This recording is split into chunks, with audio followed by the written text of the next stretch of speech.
नमस्कार। आज आपके समक्ष मैं जनरल बैंकिंग का एक नया टॉपिक लेकर आई हूँ। मेरा नाम ज्योति और इस सेशन में मैं आपको बताऊँगी बैंकिंग लोकपाल के बारे में। बैंकिंग लोकपाल यानी बैंकिंग ओम्बड्समैन। हमने अपने सभी फाइनेंशियल दस्तावेज़ों पे देखा होगा, कागज़ों पे एक अगर हम एक इंश्योरेंस पॉलिसी खरीदते हैं, उसका लास्ट पेज या सेकंड लास्ट जहाँ पे उसकी नियम और शर्तें लिखी होती हैं, वहाँ पे बैंकिंग ओम्बड्समैन यानी बैंकिंग लोकपाल का भी ज़िक्र किया होता है, वो मेंशन्ड होता है। आइए समझते हैं बैंकिंग ओम्बड्समैन कौन है? यह एक बॉडी है, ये एक ऑटोनॉमस बॉडी है जो कि अपने में स्वतंत्र है, पर ये बनाई गई है गवर्नमेंट ऑफ इंडिया और reserve bank of India guidelines से। इसको बनाने की ज़रूरत पड़ी इसलिए क्योंकि हमारे पास हम आम जनता के पास, स्मॉल बिज़नेसेस के पास, इंडस्ट्रियलिस्ट के पास जो बैंकिंग करते थे सभी बैंकों के साथ, बैंक इमैटेरियल ऑफ द बैंक यानी कि किसी भी बैंक के साथ अगर हम एसोसिएटेड हैं और हमारे पास कोई समस्या है और वो बैंक के द्वारा सही समय में रिज़ॉल्व नहीं की जा रही, हमें कोई उसका उसका कोई आंसर नहीं मिल रहा तो हम अब कहाँ जाएँ? What next? तो ये बॉडी बनाई गई, ज़रूरत पड़ी कि हम एक ऐसी बॉडी बनाएँ जो कि स्वतंत्र डिसीज़न ले सके, जो अपने आप में इंडिपेंडेंट हो, किसी से इन्फ्लुएंस ना हो। एक ऐसी संस्था की हमें आवश्यकता पड़ी जो कि इंडिपेंडेंट डिसीज़न ले सके, जो आपकी शिकायतों का समाधान कर सके, जो कि बैंक्स द्वारा नहीं की जा सकती हों या बैंक के लेवल पे जो सॉल्व नहीं हो पा रही हैं।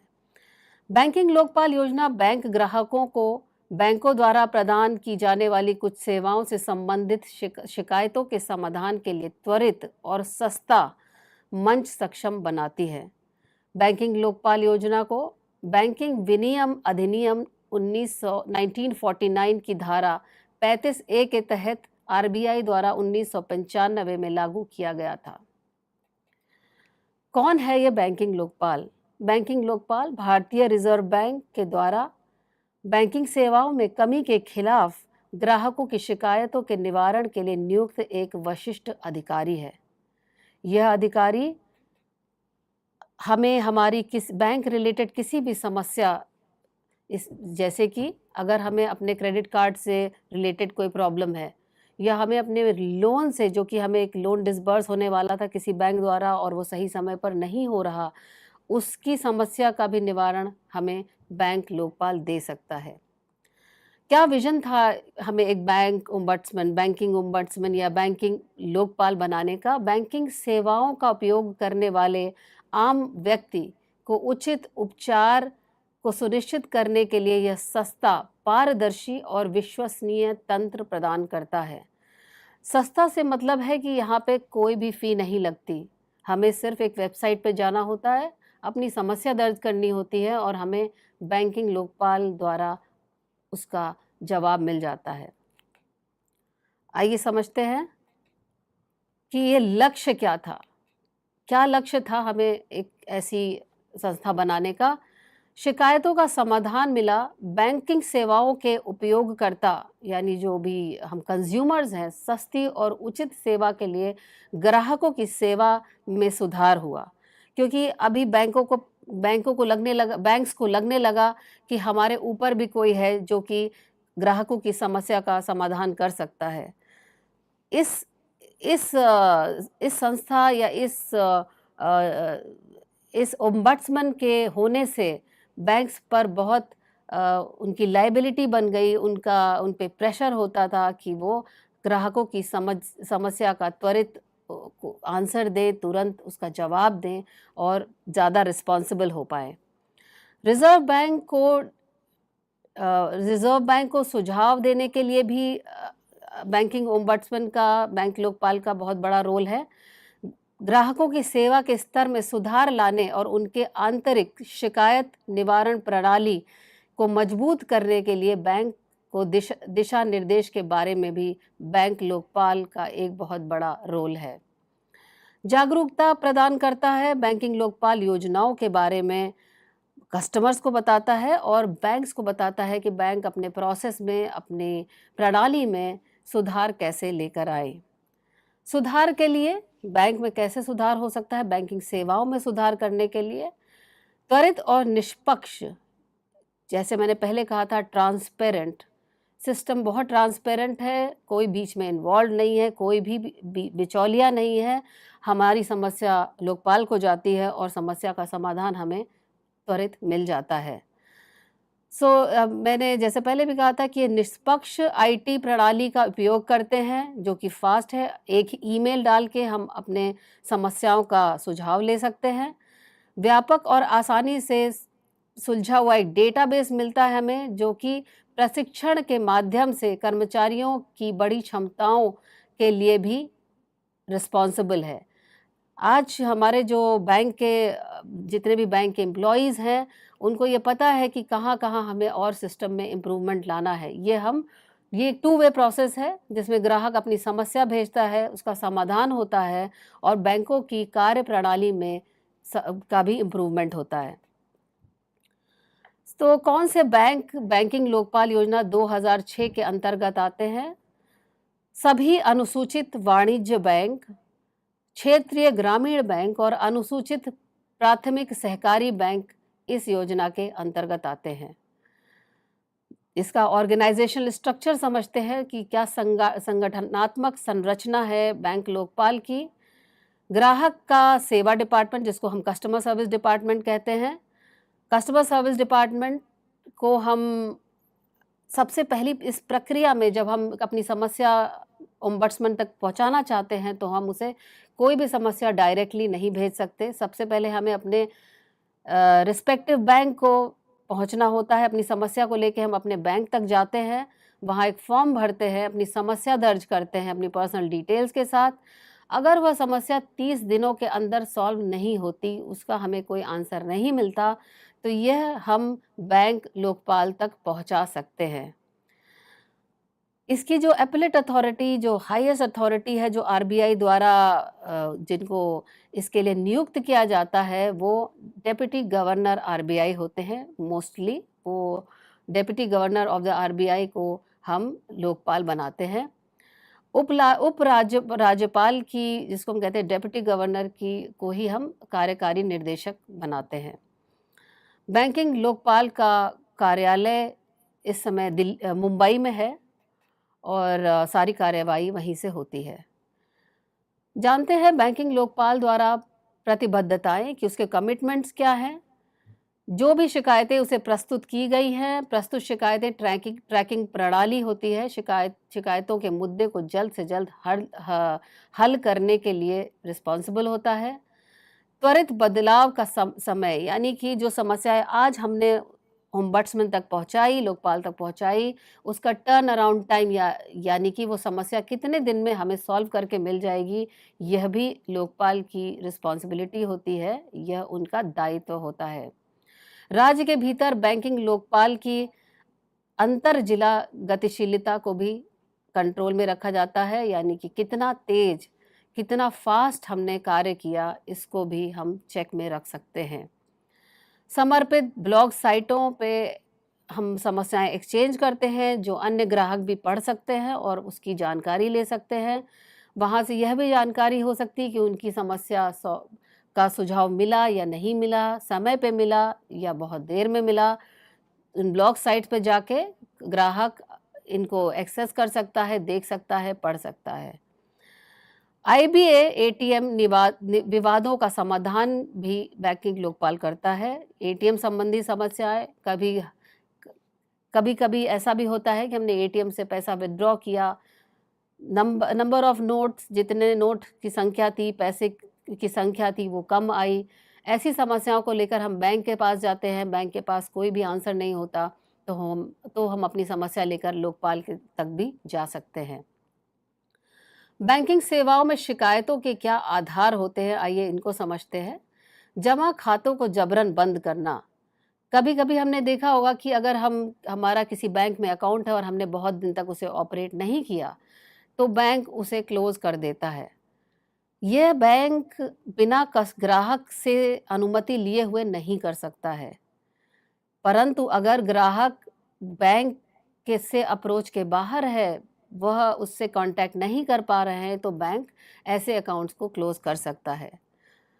परंतु अगर इस अकाउंट को, हमारे बैंक अकाउंट को अगर बैंक ने बिना हमारे हमारे अप्रूवल के बंद कर दिया, तो हम बैंक लोकपाल तक जाके अपनी समस्या दर्ज कर सकते हैं और हमें इसका अवश्य समाधान मिलेगा। करों के प्रति भुगतान स्वीकार करने से इनकार करना या स्वीकार करने में देरी करने की समस्या, बिना किसी वैध कारण के जमा खाता खोलने से इनकार करना, ये भी एक समस्या है जो हम इन तक पहुंचा सकते हैं। अनिवासी भारतीय, जिनको हम कहते हैं एनआरआईज, जो हमारे लिए हाई नेटवर्थ इंडिविजुअल्स होते हैं, जो हमारे देश में हमारी नेटवर्थ बढ़ाने में मदद करते हैं, जो हाई नेटवर्थ इंडिविजुअल होते हैं, जिनके थ्रू हमारे हमारे देश में पैसा आता है, उनकी भी शिकायतें दर्ज होती हैं। क्योंकि एनआरआईज के पास कोई और फोरम नहीं होता, कोई और जगह नहीं होती जहां वो जाके इतनी दूर बैठकर अपनी समस्या दर्ज कर सके। तो एक ईमेल आईडी पे मेल भेजकर वह अपनी शिकायतों को दर्ज कर सकते हैं और समाधान प्राप्त कर सकते हैं। आवक प्रेक्षणों के भुगतान में देरी या भुगतान ना होना भी एक समस्या है जो हम इन तक पहुंचा सकते हैं। चेक, ड्राफ्ट, बिल आदि के भुगतान या संग्रह में देरी या अदायगी में देरी जैसी समस्याओं को भी हम बैंक लोकपाल तक पहुंचा सकते हैं। आइए समझते हैं कि कभी-कभी आज की तारीख में हम सभी लोग कार्ड तो यूज़ करते हैं, चाहे वो डेबिट कार्ड हो या क्रेडिट कार्ड हो। इनसे रिलेटेड समस्याओं को हम कहाँ ले जाएं? फ़र्ज़ करिए कि हमने एक क्रेडिट कार्ड के लिए अप्लाई किया। बैंक द्वारा जो सबसे पहला क्रेडिट कार्ड हमें इशू होता है, वह निःशुल्क आता है। कई बार बैंक उसके लिए भी हमसे 100-200 रुपए चार्ज कर लेते हैं। ऐसी किसी समस्या को लेकर भी हम बैंकिंग ओम्बड्समैन तक जा सकते हैं, क्योंकि हमें एज अ ग्राहक के तौर पे हम जागरूक हैं और हमें पता है कि पहला कार्ड निःशुल्क आता है। तो निःशुल्क कार्ड के लिए राशि का प्रभार अगर हम पर आता है, तो हम लोकपाल तक ये समस्या पहुंचा सकते हैं। फ़ोन पर ऋण का प्राधिकरण देना, अत्यधिक शुल्क चार्ज करना, गलत बिलिंग करना, गलत खाते से निकासी होना, ऐसी कार्ड रिलेटेड समस्या, credit card, debit card related समस्या को बैंक लोकपाल सॉल्व कर देता है। शिकायत दर्ज करने की प्रक्रिया बहुत ही साधारण है, बहुत ही सिंपल है। हम आवश्यक शिकायत पहले से बैंक के साथ करते हैं। जैसे मैंने कहा कि हम डायरेक्टली सबसे पहले बैंक लोकपाल के पास नहीं जाते, हम अपने बैंक के पास जाते हैं, अपनी समस्या दर्ज करते हैं। बैंक की सेवा से संतुष्ट ना होने वाले पीड़ित 1 वर्ष के भीतर बैंकिंग लोकपाल के पास आवेदन कर सकते हैं।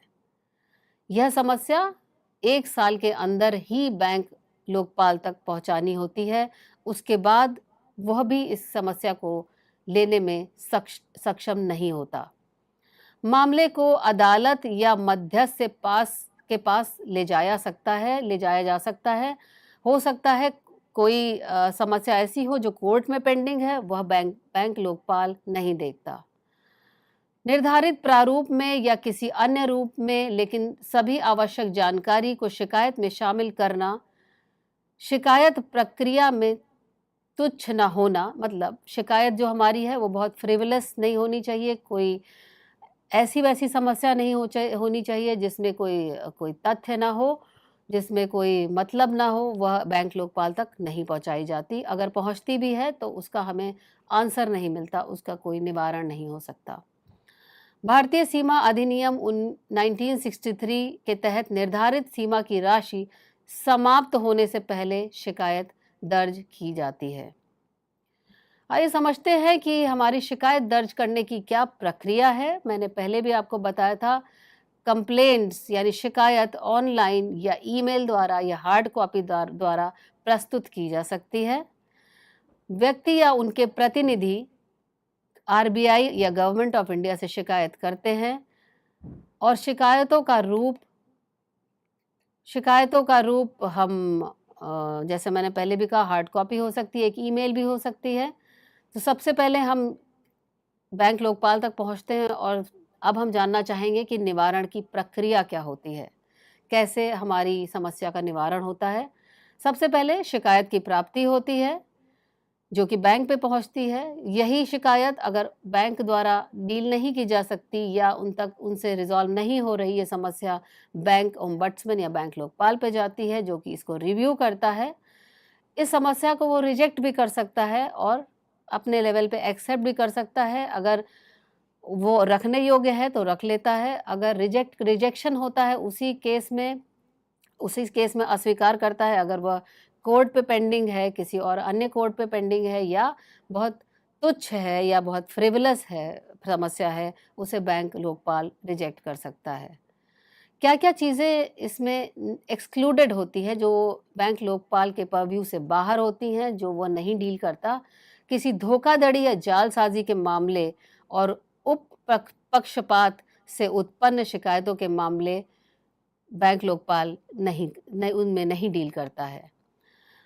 अब हम जानेंगे कि बैंक लोकपाल की योजना का लाभ क्या है, उसके बेनिफिट्स क्या हैं। तो सबसे पहला है कि शिकायतों का शीघ्र और निष्पक्ष समाधान मिलता है कस्टमर्स को। ग्राहकों को कोई लागत नहीं लगती, कोई पैसा नहीं लगता, कोई फीस नहीं इन्वॉल्व्ड है। ग्राहक और अवेयर हो जाते हैं, उनको और शिक्षित हो जाते हैं बैंकिंग प्रणाली के बारे में। उनको वित्तीय साक्षरता प्रदान करता है बैंक्स।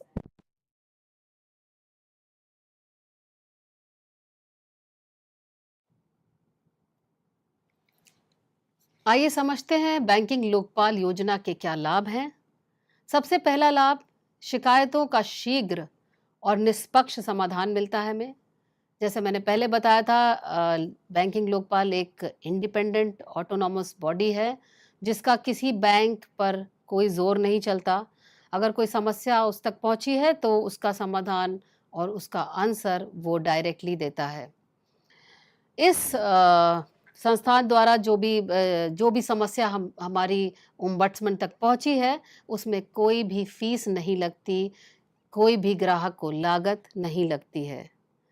ग्राहक और शिक्षित हो जाता है और वित्तीय साक्षरता पर ध्यान देने लगता है। वह अपने वित्तीय कागज़ों को, अपने फाइनेंशियल पेपर्स को और अच्छे तरीके से समझ पाता है, अपने राइट्स को समझ पाता है एज़ अ कस्टमर, कि वो अगर ग्राहक है तो उसके क्या-क्या राइट्स हैं, वो बैंक से क्या-क्या और एक्सपेक्ट कर सकता है और सेवाओं में कहाँ इम्प्रूवमेंट चाहता है, वो सारा वो कस्टमर एम्पावर हो जाता है। जिसे हम कहते हैं कस्टमर अवेयरनेस होती है और कस्टमर और भी एम्पावर्ड हो जाता है, अधिकारिता उसके अंदर आ जाती है, उसको अपने अधिकार के बारे में पता चल जाता है। समग्र निष्पक्षता, जैसे मैंने पहले भी कहा था, सभी के लिए बराबर निष्पक्ष आंसर मिलता है, जस्टिस मिलता है। अच्छी व्यावसायिक प्रथाएँ, क्या क्या overall good business practices which we talk about, कि क्या अच्छी प्रैक्टिसेज़ हैं जो हमें बैंकिंग सिस्टम में लानी चाहिए, बैंकिंग प्रणाली में और होनी चाहिए, कैसे उसको इम्प्रूव करना है, यह भी हमें इसके द्वारा पता चलता है।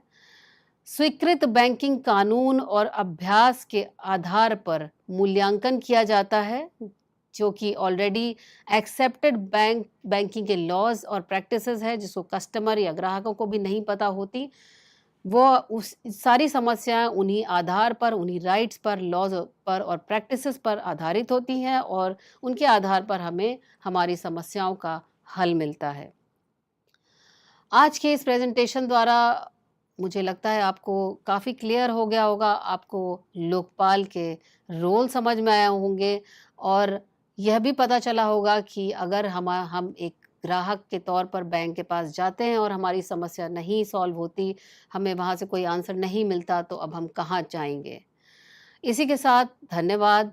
हम मुझे सुनने के लिए फिर हाज़िर होंगी आपके सामने समक्ष अपने नए जनरल बैंकिंग टॉपिक के साथ। धन्यवाद।